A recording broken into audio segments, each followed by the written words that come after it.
അറക്കലിന്റെ മനക്കലിലേക്ക് സ്വാഗതം. എടാ, 10ാം ക്ലാസ് ആണോ 9ാം ക്ലാസ് ആണോ more tough, more scene? Simple answer ആണ്, 9ാം ക്ലാസ് ആണ് ഏറ്റവും കൂടുതൽ കടുകട്ടി. 10ാം ക്ലാസ്സിനെ അപേക്ഷിച്ചിട്ട് 9ാം ക്ലാസ് കുറച്ച് പ്രശ്നമാണ്. അതെല്ലാവരും പൊതുവെ അംഗീകരിക്കുന്ന ഒരു സത്യമാണ്. നിങ്ങൾ വേണമെങ്കിൽ 10ാം ക്ലാസ് കഴിഞ്ഞ വിദ്യാർത്ഥികളോടോ 10ാം ക്ലാസ്സിൽ പഠിക്കുന്ന വിദ്യാർത്ഥികളോടോ നിങ്ങളുടെ ടീച്ചേഴ്സിനോടോ ആരോട് വേണമെങ്കിലും ചോദിച്ചോളൂ. എല്ലാവരും സിമ്പിൾ ഷോർട്ടായിട്ട് പറയുന്ന ഒരു മറുപടിയാണ് 9ാം ക്ലാസ് ആണ് ഏറ്റവും കൂടുതൽ ടഫ്. അതിന് വ്യക്തവും കൃത്യവുമായിട്ടുള്ള റീസണുകളുണ്ട്. ഞാൻ വെറുതെ പറയുന്നില്ല.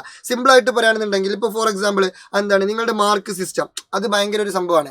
കാരണം നിങ്ങൾ 8ാം ക്ലാസ് വരെ പഠിക്കുമ്പോൾ നിങ്ങൾക്ക് 20 മാർക്ക് 40 മാർക്ക് അങ്ങനെ ചെറിയ ചെറിയ കുഞ്ഞു പരീക്ഷകളായിരുന്നു. പക്ഷെ 9ാം ക്ലാസ്സിലേക്ക് എത്തുമ്പോൾ പെട്ടെന്ന് ഒരു സുപ്രഭാത സാഹചര്യത്തിൽ 40 മാർക്കിനും 80 മാർക്കിനും പരീക്ഷ എഴുതേണ്ടി വരുന്നു.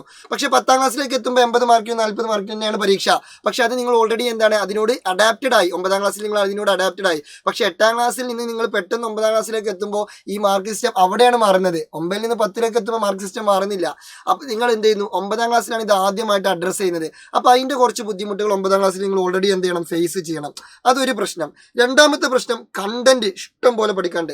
കോണ്ടന്റ് അത്യാവശ്യത്തിലധികം കോണ്ടന്റ് പഠിക്കാണ്ട്. ഇപ്പോൾ ഒരു ഉദാഹരണം പറയുകയാണെന്നുണ്ടെങ്കിൽ, ഞാൻ വെറുതെ പറയുന്നില്ല കേട്ടോ, തള്ളി മറിക്കുന്നില്ല.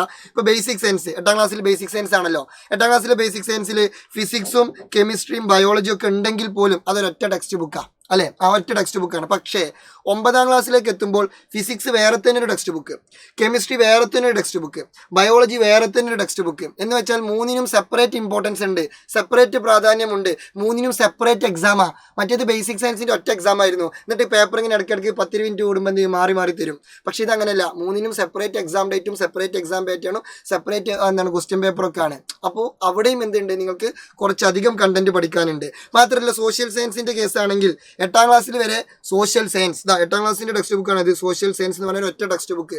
പക്ഷെ 9ാം ക്ലാസ്സിലേക്ക് എത്തുമ്പോൾ ടെക്സ്റ്റ് ബുക്ക് ഒറ്റ ടെക്സ്റ്റ് ബുക്ക് ആണെങ്കിലും അതിലെന്തുണ്ട്, ഹിസ്റ്ററിയും ജോഗ്രഫിയും ഉണ്ട്. സീനാണ്. എന്ന് വെച്ചാൽ അത്യാവശ്യം പഠിക്കാനുണ്ട്. അപ്പോൾ മൊത്തത്തിൽ 9ാം ക്ലാസ്സിൽ കുറച്ചധികം പഠിക്കാനുണ്ട്. അതൊരു നഗ്നമായ സത്യമാണ്. അപ്പോൾ എല്ലാവർക്കും ഉണ്ടാവും ഒരു ഡൗട്ട് ഉണ്ടാവും, സാർ ഇതേ ഫിസിക്സും കെമിസ്ട്രിയും ബയോളജിയും ഇതേ ഹിസ്റ്ററിയും ജോഗ്രഫിയൊക്കെ 10ാം ക്ലാസ്സിലില്ല. ഉണ്ട്, പക്ഷെ അത് 8ാം ക്ലാസ്സിലില്ലായിരുന്നു. 8ൽ നിന്ന് നേരെ അത് 9ലേക്ക് എത്തിയപ്പോൾ ഉണ്ട്.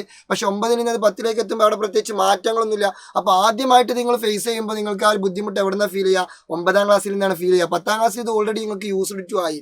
പിന്നെ മാത്രമല്ല 10ാം ക്ലാസ്സിൻ്റെയും 9ാം ക്ലാസ്സിൻ്റെയും കോണ്ടന്റ് അങ്ങോട്ടും ഇങ്ങോട്ടും കമ്പയർ ചെയ്യുമ്പോൾ അത്യാവശ്യം റിസ്കി കോണ്ടന്റ് എവിടെയാണുള്ളത്? 9ാം ക്ലാസ്സിലാണുള്ളത്. മുമ്പൊക്കെ 9ാം ക്ലാസ് എന്ന് പറയുന്നത് 9ാം ക്ലാസ്സിന്റെ കണ്ടിന്യൂഷൻ ആണ് +1. 10ാം ക്ലാസ് അല്ല, 9ാം ക്ലാസ്സിന്റെ ആക്ച്വൽ കണ്ടിന്യൂഷൻ. ഇപ്പോൾ ബയോളജിന്റെ കേസിലൊക്കെ ഫിസിയോളജിക്കൽ പ്രോസസ്സാണ് ഇഷ്ടംപോലെ 9ാം ക്ലാസ്സിൽ പഠിക്കാനുള്ളത്. ഇപ്പോൾ നിലവിൽ ഞാൻ പറഞ്ഞുതരാം. നിലവിൽ ഡൈജഷൻ, റെസ്പിറേഷൻ, എക്സ്ക്രീഷൻ, സർക്കുലേഷൻ, അങ്ങനെ കുറേ സാധനങ്ങൾ അവിടെ പഠിക്കാനുണ്ട്. 9ാം ക്ലാസ്സിൽ ഈ വർഷം പഠിക്കാനുണ്ട്. ഇതിൻ്റെ കണ്ടിന്യൂഷൻ ഇനി 10ാം ക്ലാസ്സിലല്ല വരുന്നത്. ഇതിൻ്റെ കണ്ടിന്യൂഷൻ +1 സയൻസ് പഠിക്കുമ്പോഴാണ് വരുന്നത്. അതെന്ന് വെച്ചാൽ +1ൻ്റെ ഒരു ബേസിക് സ്ട്രക്ചറാണ് ഇവിടെ 9ാം ക്ലാസ് വരുന്നത്. അപ്പോൾ അത്യാവശ്യം പഠിക്കാനുണ്ട്. എന്ന് എഴുതിയിട്ട് അയ്യോ 9ാം ക്ലാസ് സീനാണ്, പ്രശ്നമാണ്, ബുദ്ധിമുട്ടാണ്, അപ്പോൾ എന്ത് ചെയ്യും അങ്ങനെ ഇങ്ങനെ പേടിച്ച് ടെൻഷൻ അടിക്കേണ്ട കാര്യമൊന്നുമില്ല.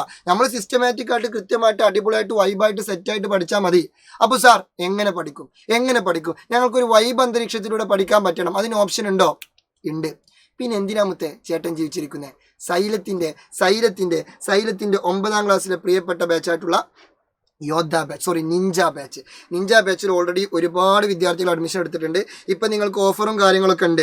അപ്പോൾ നിങ്ങൾ എന്ത് ചെയ്യുക, വളരെ വേഗത്തിൽ തന്നെ അഡ്മിഷൻ എടുക്കുക. അല്ലെങ്കിൽ പിന്നെ എന്ത് ചെയ്യും, ആ ഓഫർ പോയി പോകും. ഓക്കെ, ഈ ഓഫർ 9 ജൂൺ വരെ ഉണ്ടായിരുന്നുള്ളൂ. പക്ഷേ അതൊന്നും കൂടി എക്സ്റ്റെൻഡ് ചെയ്തിട്ടുണ്ട് എന്നാണ് ഞാൻ മനസ്സിലാക്കുന്നത്. സോ നിങ്ങൾ എന്ത് ചെയ്യുക, ഇപ്പോൾ തന്നെ എന്ത് ചെയ്യുക, ഈ നമ്പറിലേക്ക് വിളിച്ചിട്ട് എന്ത് ചെയ്യുക, വളരെ വേഗത്തിൽ അഡ്മിഷൻ എടുക്കുക. അഡ്മിഷൻ വേഗത്തിൽ പാക്കപ്പ് ആക്കുക. അങ്ങനെയാണെങ്കിൽ നിങ്ങൾക്ക് എന്ത് ചെയ്യാം, അടിപൊളിയായിട്ട് ഉഷാറായിട്ട് സൈലത്തിനോട് കൂടെ ഒരുമിച്ച് പഠിക്കാം, എൻജോയ് ചെയ്യാം, ചില്ലാക്കാം, വൈബാക്കാം. അടുത്ത വർഷത്തെ 10ാം ക്ലാസ്സും പിന്നീടുള്ള +1 നമുക്ക് എന്ത് ചെയ്യാം, ഒരുമിച്ച് സെറ്റാക്കാം. So see you soon. ഇത് നിങ്ങളുടെ സ്വന്തം ബഹുമാനപ്പെട്ട ഫസിൽ അറക്കൽ. Good bye.